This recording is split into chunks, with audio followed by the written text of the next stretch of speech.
Welcome back to Forest Firearms, everybody. I'm Ivan, and today we're just going to do a quick follow-up video for the video I made last time where I asked you guys to help me identify this old Smith & Wesson hand ejector I have. So I went and looked at your guys' comments and looked through those, kind of seen some of the different opinions, did some more searching on my part, and kind of a cross-reference to another old Smith & Wesson that I have. So I think I have a pretty good idea. It's not an exact, but I do think we may be onto something here. I know some of you guys on the comments are also in this same vein. So just real quick, let's look at the pistol in question.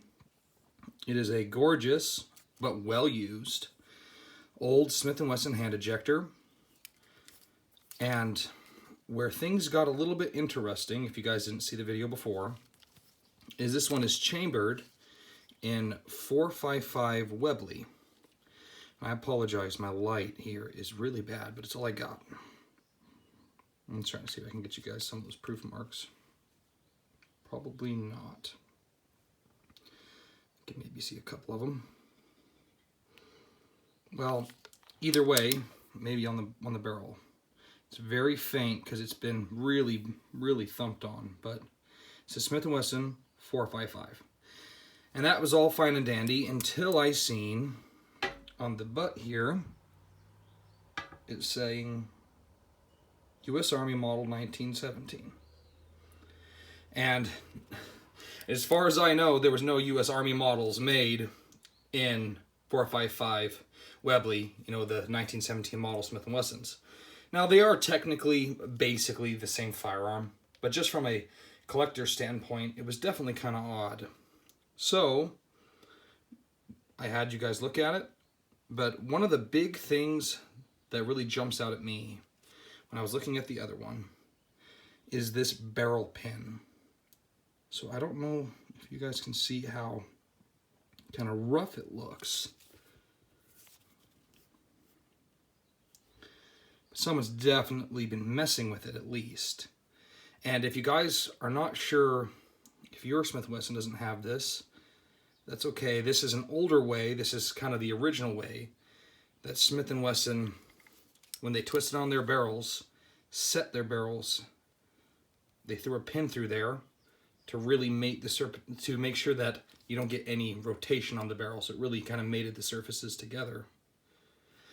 And if you can remember what that looked like, this is my other old Smith & Wesson. This is like a pre-model 10, it's definitely an early 1900s Smith & Wesson. Maybe we would call it an M&P maybe. Nice pistol. But you guys can see there's that pin there. Nice and clean. Doesn't look messed up at all. Doesn't look like anyone's ever played with it. And this is an all original revolver. Looks very nice. I'm not sure if I can get these both in camera, but we'll try to take a quick look again. Maybe side by side.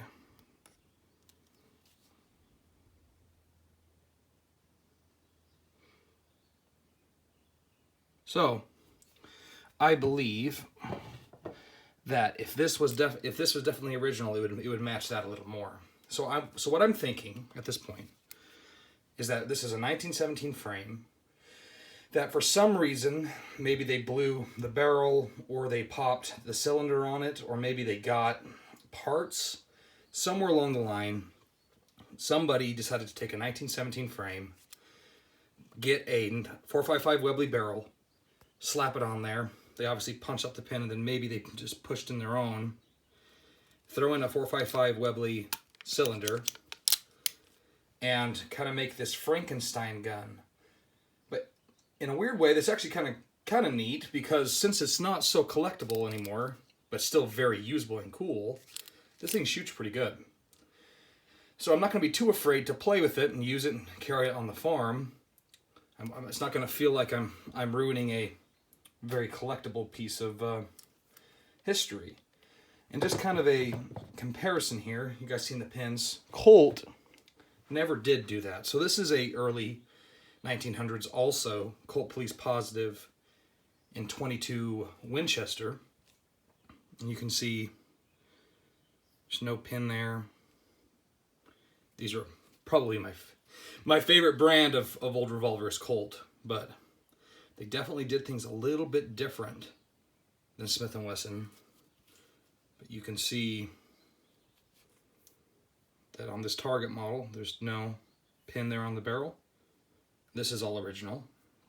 And then also, jumping up a little bit in time frame, this is my Colt Trooper Mark III, made in the 70s, and also, obviously, there's no pin up here either. So, the later Smith & Wessons also deleted that pin, so it might be a little harder to tell if a barrel's been swapped. But on these old ones, when they pin those barrels in place, they're going to be pretty hard to hide. Man, in that light, you can kind of see it's a different color even. Kind of hard to hide that that's not original. But either way, it's a great big revolver. It's a lot of fun, and thanks for taking some interest in looking at it with me. So, until next time, I've been Ivan, and this has been Forrest Firearms. Thanks for watching.